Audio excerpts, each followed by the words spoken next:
Hey everyone! This is a quick reminder to subscribe and hit that like button. It lets me know that you are enjoying my content.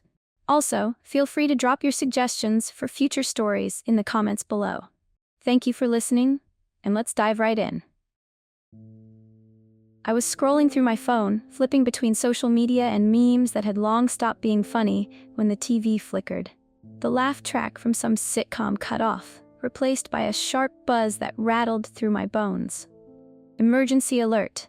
When you see it, freeze. Do not move. Do not look away. Do not run. Await further instructions. I blinked at the screen. A what? Mia glanced up from the couch, her phone still in hand. This better not be some government test again. I swear I'll sue.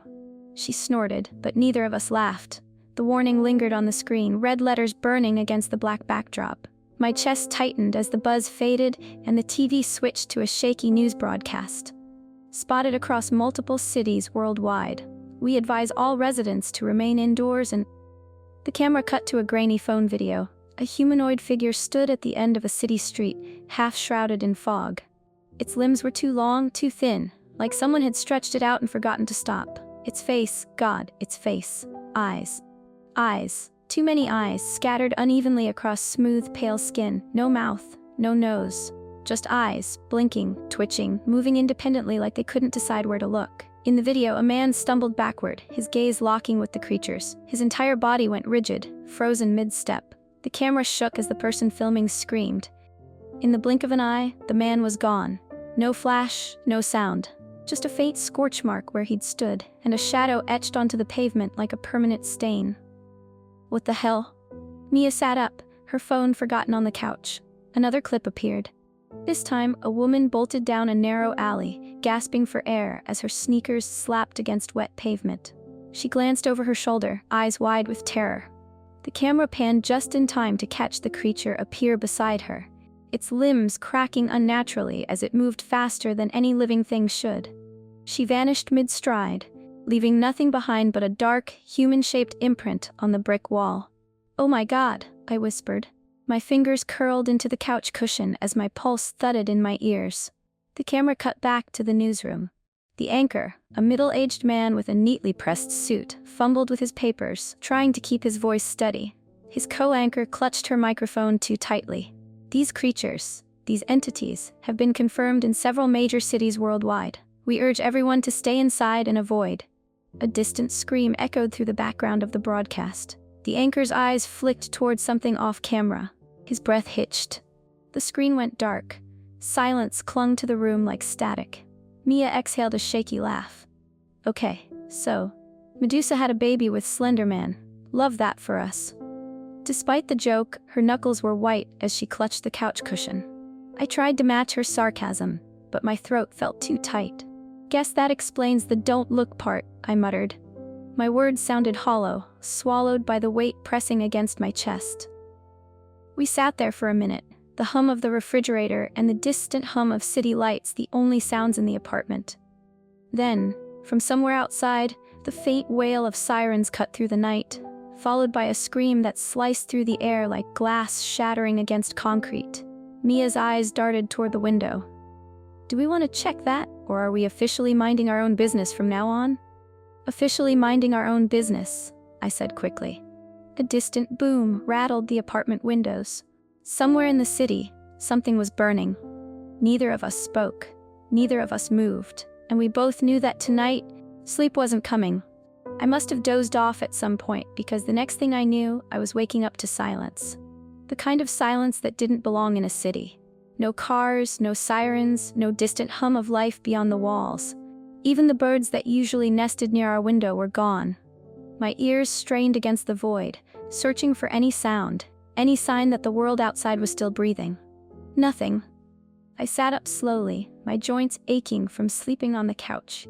Mia was sprawled across the armchair, a blanket half draped over her legs. I didn't remember either of us turning off the TV, but the screen was nothing but white static. The faint crackle filled the room like whispers from nowhere. I reached for my phone on the coffee table. No notifications, no messages, no Wi-Fi. The signal icon was a hollow shell. Great, we've officially time-traveled to the no-service era. Mia stirred, rubbing her eyes with the back of her hand. "What time is it?" I glanced at the wall clock. 10:14 a.m. Too late for the city to be this quiet. Too late for normal. I ignored the tightness in my chest and stood, crossing to the window. Parting the blinds felt like opening the lid of Pandora's box. My fingers hesitated on the cord before I finally peeked outside. My stomach flipped. The city was unrecognizable. Buildings stood scorched and broken, their windows shattered like hollow eyes staring into the fog. Cars lay overturned in the streets, their frames twisted and blackened. And the shadows, God, the shadows, dark imprints burned onto pavement, walls, and sidewalks. Human-shaped stains marking where people had vanished. The air was thick with the scent of ash and something metallic like burnt copper. And the fog, thin but wrong, lingered low to the ground, swirling despite the absence of wind. "Well," Mia said behind me, her voice flat, "guess we missed the apocalypse party. Love that for us." I let the blinds fall shut. "You think everyone's gone?" Mia shrugged, pulling the blanket tighter around her shoulders. "Probably. If they had any sense, they bailed before Slenderman's discount cousins showed up." Despite myself, I almost laughed. Almost. I turned back to the window, just for a second. My pulse spiked. A creature stood near the lamppost outside our building. I froze, its limbs stretched too long for its thin frame, bones shifting awkwardly beneath pale, skin-tight flesh. Its neck tilted slightly, as though listening to a sound only it could hear. The dozens of eyes across its face twitched in random patterns, none moving in sync, none focusing on the same spot. "Shit," I whispered. "What?" "There's one outside." Mia stood beside me before I could stop her, peeking through the blinds. Her breath caught audibly. "Nope. Nope, nope, nope. That is nightmare fuel on steroids." The creature's eyes twitched faster, scanning the area as if searching for movement. Each blink was unnervingly wet and soundless. I swallowed hard. Why do I feel like that thing would absolutely win in a staring contest? Yeah, well, I'd rather not find out. I'm not trying to get my shadow permanently stamped onto Main Street. We backed away from the window, every step measured, as if even the sound of our breathing might somehow draw its attention.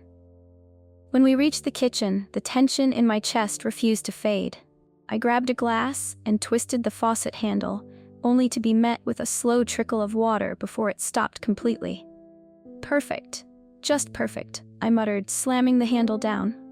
Mia rummaged through the cabinets. The collection of half-empty cereal boxes, instant noodles, and canned soup didn't exactly scream long-term survival. She lifted a bottle of ketchup, holding it between two fingers like it might bite her. "We're one day away from eating ketchup packets and crying," I said dryly. Mia smirked, shaking the bottle at me. "Nah, I'm not going out there.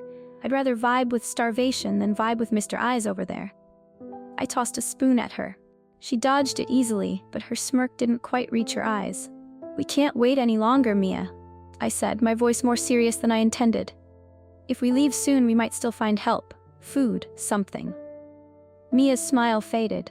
Her gaze dropped to the floor, but she didn't argue. Neither of us said it out loud, but we both knew the truth. If we stayed, we'd starve. If we left, well, we'd just have to make sure we didn't blink first. Packing felt like preparing for a road trip we weren't coming back from. I shoved water bottles and protein bars into a worn backpack, my hands shaking just enough to make it hard to zip. Mia tossed a flashlight and a box of granola bars onto the counter, then held up a kitchen knife with a raised eyebrow. "You know, just in case we need to vibe check a demon," she said. "Yeah, because I'm sure Mr. Thousand Eyes will totally be scared of our dollar store kitchen knife." Hey, maybe it's weak to stainless steel. We don't know its lore. Despite the tension clawing at my chest, I cracked a smile. The humor helped. Not much, but enough to keep the panic from bubbling over. I slung the backpack over my shoulder, double-checked my phone, still dead, and took a shaky breath. "Ready?" Mia glanced at the window as if expecting to see another creature staring back. "As I'll ever be. Let's roll before I start stress-eating ketchup packets." I nodded and opened the door. The hallway smelled faintly of burnt plastic and stale air, as though the outside world had seeped in overnight. Each step we took echoed too loudly against the worn carpet, the sound ricocheting off peeling wallpaper and closed apartment doors. Somewhere down the hall, faint scratching noises whispered through the silence. I gripped the backpack straps tighter. It felt like the walls themselves were listening. By the time we reached the stairwell, my pulse was hammering against my ribs. The air grew heavier with every step down, as though something unseen was pressing against my shoulders. Mia exhaled softly. "This is fine. Totally fine. Just a casual Tuesday apocalypse stroll." I forced a breathless laugh and pushed open the door to the lobby. The hinges groaned in protest, the sound slicing through the still air. We both froze. Nothing moved. The lobby was eerily empty, its glass doors offering a warped view of the street beyond.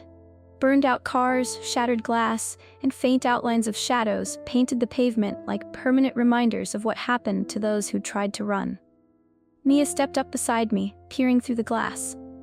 "Okay, mission. Don't make eye contact with that thing begins now."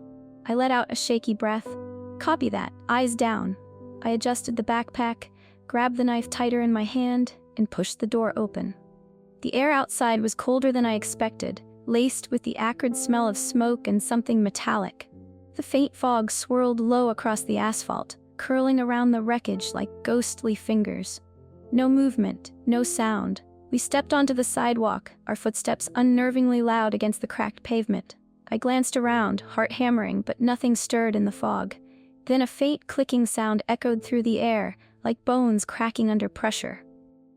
I froze. A shadow shifted behind a crashed car to our left. The fog parted just enough to reveal a humanoid shape. Thin limbs bent at wrong angles, eyes blinking in chaotic patterns across its pale, mouthless face. It stepped into view with a slow, deliberate motion, its joints popping with each unnatural step. The eyes locked onto us instantly. Time stopped. Mia and I both froze, not daring to blink. My breath hitched painfully in my throat as the creature began to move forward, each step deliberate and soundless, except for the faint crack of bone against bone. It approached so slowly that every second stretched into eternity. I could hear my pulse pounding in my ears, so loud I swore it would give us away. The creature leaned forward, tilting its head as if studying us. The air around it seemed to ripple with a faint static hum. Then it moved closer. Close enough that I could see the faint gleam of reflected light in its countless eyes. Its gaze shifted to Mia, locking onto her with an unsettling intensity. "If this thing breathes on me," she whispered through clenched teeth, "I swear I'm haunting you from the afterlife." Her words should have made me laugh, but all I could think about was the scorch marks. The shadows burned onto pavement and walls. The creature leaned even closer, its faceless head mere inches from Mia's cheek. It held there, eyes twitching and shifting as if trying to read her thoughts. My lungs burned from holding my breath. Every instinct screamed at me to run, to move, to do something. Anything. But I didn't dare. A distant crash echoed somewhere deeper in the city. The creature's head snapped toward the sound with a sharp, unnatural motion. And then, just like that, it stepped back. Its limbs cracked as it straightened, eyes still blinking in that chaotic pattern as if deciding whether to stay. But it didn't. Without warning, it vanished into the fog, leaving only the faint echo of cracking joints in its wake. Mia exhaled so hard she almost doubled over. "Oh my God," she gasped. "Oh my God, oh my God, oh my God." "Don't move yet," I hissed through gritted teeth, my heart still hammering against my ribs like it wanted to escape. We stood there frozen until the distant clicks faded into silence. Only then did I dare to breathe again. Mia clutched my arm, her nails digging into my sleeve. Holy shit, I almost blinked. "You didn't," I said quickly. "You didn't. It's gone." But even as I said the words, I knew it wasn't gone.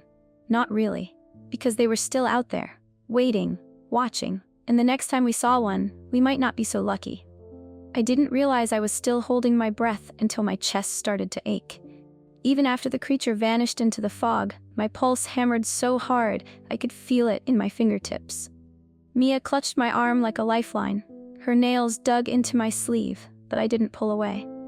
"We need to move," I whispered, my voice barely audible over the ringing in my ears. Mia nodded stiffly. Neither of us could look at the street without the image of those eyes burned into our skulls. We stepped carefully over cracked pavement and broken glass, our footsteps muffled by the thin fog curling low around our ankles. The air smelled of ash and burnt metal, mixed with something sour and electric that clung to the back of my throat. Shadows of people clung to every surface, etched into walls, sidewalks, and cars as if the city itself had recorded their final moments. A woman crouched behind a shattered SUV, her arms raised as if to shield herself. A man stood mid-stride beside an overturned trash bin, his face locked in a silent scream. Their outlines were unnervingly clear, like charcoal sketches scorched onto reality.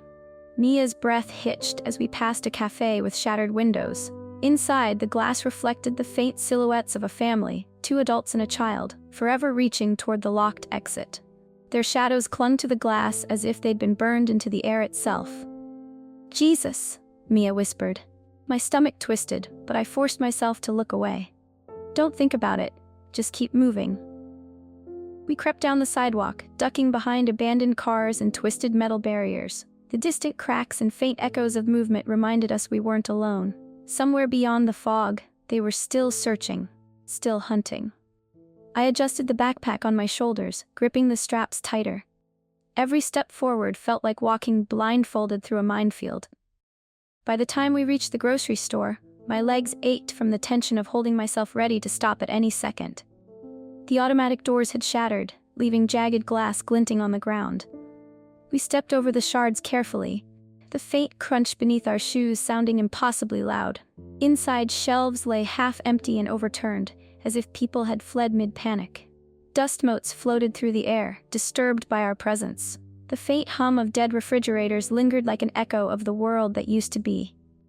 Mia grabbed a plastic basket from the floor. "Speedrun mode, let's go." We moved quickly through the aisles, grabbing canned soup, bottled water, and a few dented energy drinks. Most of the perishables had rotted, leaving behind a sour, cloying smell that mixed with the metallic tang of the air outside. "Okay, 2 bottles each, and..." A faint click echoed from the back of the store. We both froze. I squeezed the basket so hard my fingers ached.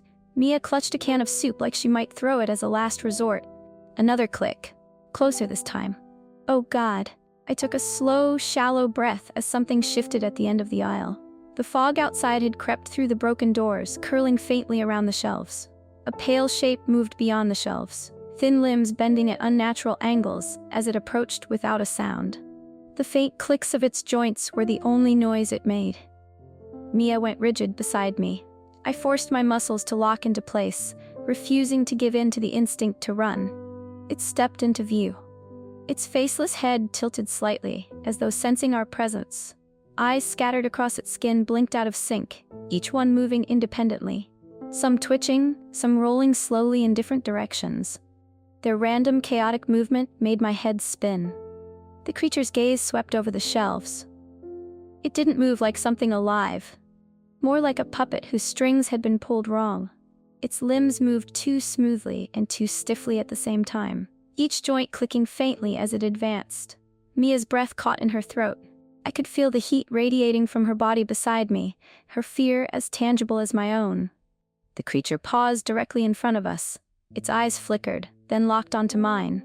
My heart slammed against my ribs, but I didn't dare blink. I couldn't blink. The air around it felt heavier somehow, like it carried its own gravitational pull. The space between us seemed to hum with invisible pressure. It didn't breathe. It didn't growl. It just existed. Cold and silent and impossibly still. I wanted to back away. I wanted to run. But I forced my body to remain frozen, even as the creature leaned closer. Its eyes moved independently across its face, some twitching rapidly, others slowly rotating in different directions. It was like looking into a broken kaleidoscope where none of the pieces fit together. Its skin, pale and smooth, seemed too thin to hold the bones underneath. My mind screamed that it shouldn't be possible, that something like this couldn't exist. But it did, and it was right in front of me. Seconds stretched into eternity as its gaze shifted between me and Mia. "Don't blink, don't blink, don't blink." A distant car alarm shattered the silence. The creature's head snapped toward the sound with a crack of bone and sinew. Before I could register what happened, it was gone, vanished. 1 second it was there. The next, it wasn't. The heavy pressure in the air vanished with it. Mia collapsed to her knees, gasping as if she'd been holding her breath the entire time. The can of soup rolled from her hand and clattered against the floor. "Holy shit, holy shit, holy shit." Her voice cracked and her hands shook so badly she could barely steady herself. I dropped the basket and grabbed her shoulders. Hey, breathe. It's gone. It's gone, Mia. Her eyes met mine, wild with terror. I almost blinked. But you didn't. She squeezed her eyes shut and clutched my hand like a lifeline. I swear, if I live through this, I'm never making eye contact with anyone again. Despite the shaking in my chest, I let out a shaky laugh. Introverts win the apocalypse, I guess. Mia barked a short, breathless laugh, the kind that sounded more like she was about to cry. I pulled her into a quick hug, just long enough for her breathing to slow. My heart still pounded against my ribs, but we didn't have time to break down. Not yet. We need to get out of here, I whispered. Mia wiped her face and nodded, her expression still tight with fear. We grabbed what little food we had and headed back toward the shattered doors, stepping carefully around broken glass and overturned shelves. Outside, the fog waited, and somewhere within it, they were still watching. The air outside hit harder than before, thicker, colder, and carrying that faint, metallic sting that clung to the back of my throat. The fog had grown heavier as the sun dipped lower in the sky, casting the city in murky half-light. Shadows stretched longer across the pavement, blurring the outlines of cars and buildings into distorted shapes. We moved quickly, the grocery bags clutched tightly in our hands as we picked our way through the rubble-strewn streets. Each step crunched against shattered glass and broken concrete, too loud in the silence that pressed against my ears. The city felt different now. Before, the shadows and fog had seemed like side effects of the creature's presence. But now, it was like the city itself was holding its breath, waiting. The air pressed against my skin, thick and suffocating, as if unseen hands were holding me back with every step toward the bridge, the last way out of the city. Mia kept glancing over her shoulder, her breaths sharp and quick. Tell me I'm imagining it, but... You're not, I said quickly. They're close. I can feel it. The faintest rustle echoed through the fog behind us, a distant click of bone against asphalt. I gritted my teeth and forced my legs to move faster, even though every instinct screamed at me to freeze. As we passed shattered windows, faint shapes moved behind the glass. Eyes, just faint enough that I couldn't count them, blinked in jagged, out-of-sync rhythms. Their reflections gleamed in puddles scattered across the road, distorted by ripples that appeared without wind. Even when I didn't look directly at them, I could feel their gaze scraping against my skin. Yo, I whispered through clenched teeth. Why are they suddenly speedrunning us? Not fair. Mia's breath hitched as she clutched her grocery bag tighter. Yeah, well, maybe they decided it's the final boss round. I hate this game. 10 out of 10 would not recommend. Focus, I hissed. We turned a corner, and I saw it, the bridge. The steel frame rose above the fog like a half-remembered dream. Its faint silhouette stretched across the dark river below. If we could just reach it, if we could get across, we could make it. We could survive. We pushed forward, our steps quickening as if the bridge itself might vanish if we didn't reach it in time. My lungs burned with every breath, the air heavy and sharp, but I didn't stop. I couldn't stop. We were so close. And then it appeared. A creature stepped into the street directly ahead of us, limbs unfolding from the fog like a nightmare, pulling itself free from the shadows. Its faceless head tilted slightly as its eyes began to blink, rapid, uneven, chaotic. They locked onto us instantly. Mia and I froze, our bodies locking in place by sheer instinct. The creature's head twitched as if deciding something. Then it started forward. Oh, come on, I whispered, my breath shaking. It didn't stop. Why is it still moving? I whispered through gritted teeth. It's cheating. It's literally cheating. Maya's breathing turned shallow beside me. My pulse thundered against my skull as the creature's limbs cracked louder with each step, like bones bending where they shouldn't, like something wearing a human shape that didn't know how to use it properly. I couldn't breathe. I couldn't think. All I could do was watch as it came closer, closer. Move! Mia screamed. We broke into a sprint. The fog tore at my skin as I bolted forward, legs burning as I clutched the grocery bag against my chest. My pulse pounded in my throat, my breath ragged as I gasped for air that burned like copper. The sound of cracking limbs echoed behind us, faster, louder, as the creature followed within human speed. Its joints popped with every step, but it never stumbled, never slowed. More shapes flickered in the fog, emerging from side streets, their eyes flashing faintly as they moved toward us. The distant click of bones echoed from all directions, closing in from behind, from ahead, from everywhere. No, no, no, I gasped, my lungs screaming with every step. The fog shifted like it was alive, twisting around my legs, pulling at my feet as if trying to slow me down. I couldn't see more than a few feet ahead. I couldn't tell where they were. I couldn't. Mia grabbed my wrist and yanked me forward as my steps faltered. Her grip burned against my skin, but I forced my legs to keep moving. The bridge loomed closer, just a few more steps. We were almost there. We could make it. Mia fell. I heard the impact more than I saw it, the sharp thud of her body hitting the pavement as her shoe caught on a crack in the road. The sound of groceries scattering across the asphalt echoed through the fog like a gunshot. Mia! I spun toward her, but she was already scrambling to her feet. Go, she gasped. Don't stop, just go. A shadow shifted through the fog behind her. Oh God, no. I lunged toward her, but she whipped her head toward the sound, and her gaze locked with the creature's eyes. She froze. Mia, no. I stumbled forward, reaching out as if I could pull her back, snap her out of it, anything. But the creature was already there. Her mouth opened as if to scream, but no sound came out. Its eyes flickered once, twice, and then she was gone. Her body vanished so fast my brain couldn't process it. 1 second, she was there. The next, only her shadow clung to the pavement, burned into the asphalt like a scar that would never fade. I staggered back, my breath ripping from my chest as if the air itself had been punched out of me. No, no, no. I backed away from the shadow that had been my best friend, the fog swirling like a living thing as the faint clicks of the creatures echoed through the air. I turned and ran, because there was nothing else I could do. I couldn't save her. I couldn't stop them. All I could do was run. My legs burned with every step, but I didn't stop running. The fog clung to my skin like wet hands, slowing me down, dragging at my clothes. My breath tore ragged from my throat, the air thick with smoke and that sharp metallic tang that clung to my tongue. Tears blurred my vision, but I didn't dare wipe them away. Mia was gone. The scorch mark where she'd stood still burned behind my eyes. But I couldn't stop. I couldn't think. I couldn't let the grief pull me down, not when the sound of cracking limbs echoed through the fog behind me. I stumbled onto the bridge, my shoes skidding against cracked asphalt. The steel frame loomed above, half hidden in the haze. Its silhouette warped and stretched like something out of a nightmare. Beyond it, somewhere past the river, there might still be a chance. I clutched the straps of my backpack so tightly my fingers went numb. Each breath shuddered in my chest as I forced myself forward, step after step, heartbeat after heartbeat. Just a little farther, and I could make it.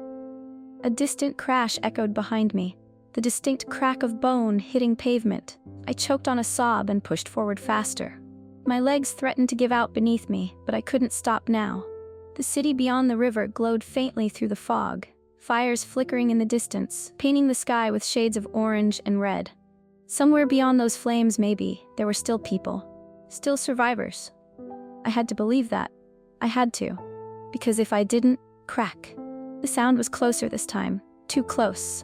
I gasped and stumbled forward, arms pumping as I forced my body to keep moving. The air pressed heavier against my chest with every step, thick and suffocating. The fog grew denser, curling up from the bridge like smoke from a fire that hadn't quite gone out. I couldn't see the other side anymore. Couldn't see anything except the faint, flickering glow beyond the river. So far away, it might as well have been another world. Somewhere in the fog, bone clicked against metal as something stepped onto the bridge. Then another, and another. My pulse pounded against my ribs, faster, harder, until it drowned out every other sound except for the ragged gasps of my own breathing. I pushed forward blindly, one step at a time, until the fog swallowed everything but the sound of my footsteps and the distant echoes of cracking limbs. I made it to the middle of the bridge before I realized they had surrounded me. The air grew still. The cracking stopped. I stumbled to a halt, gasping through tears as I clutched the bridge railing for support. My legs shook beneath me, too weak to take another step. Eyes appeared through the fog, blinking in jagged, uneven rhythms. Some moved slowly, Others twitched too fast, scattered randomly across shapes that didn't quite fit the human frame. Their faint glow reflected off the fog, flickering like distant stars trapped in a storm. They emerged from both sides of the bridge, thin limbs bending at wrong angles as they moved soundlessly across the pavement. The faint clicks of their joints barely audible beneath the pounding of my heart. No escape. I clutched the railing tighter, my breath ragged and broken as I pressed my back against the cold metal. The steel bit into my skin through my shirt, grounding me against the rising panic clawing at my chest. "This is fine," I whispered, the words tumbling from my lips before I could stop them. "Everything's fine. Totally normal Tuesday." My laugh cracked halfway out of my throat. Breaking on a sob I couldn't swallow down, a shape shifted through the fog directly ahead, larger than the others, taller, thinner. Its limbs unfolded from the haze like broken marionette strings, joints bending with faint pops as it stepped forward. Its face, smooth and pale as bone, tilted slightly, as if studying me from a distance. The eyes scattered across its skin blinked out of sync, twitching in random, chaotic patterns that made my stomach twist. But one eye, larger than the others, sat in the center of its forehead, its movements slower, more deliberate. Focused on me. I pressed harder against the railing, breath catching in my throat as it took another step forward. My fingers dug into the cold metal so tightly, my nails scraped against steel. "Don't," I gasped, my voice barely audible through the fog. It took another step. Its gaze locked with mine. My body froze. Cold pressure flooded my chest, sharp and immediate, like invisible fingers digging beneath my ribs and holding my heart in place. My breath hitched as the world around me seemed to slow. Every sound, every heartbeat, stretching out into eternity. I couldn't move. I couldn't breathe. I couldn't blink. The creature tilted its head slowly to the side as if examining me. Its eyes blinked in chaotic, uneven rhythms, but that central eye never wavered, never looked away. The air around me felt thick and heavy, as though the fog itself had solidified, pressing against my skin like 1,000 invisible hands.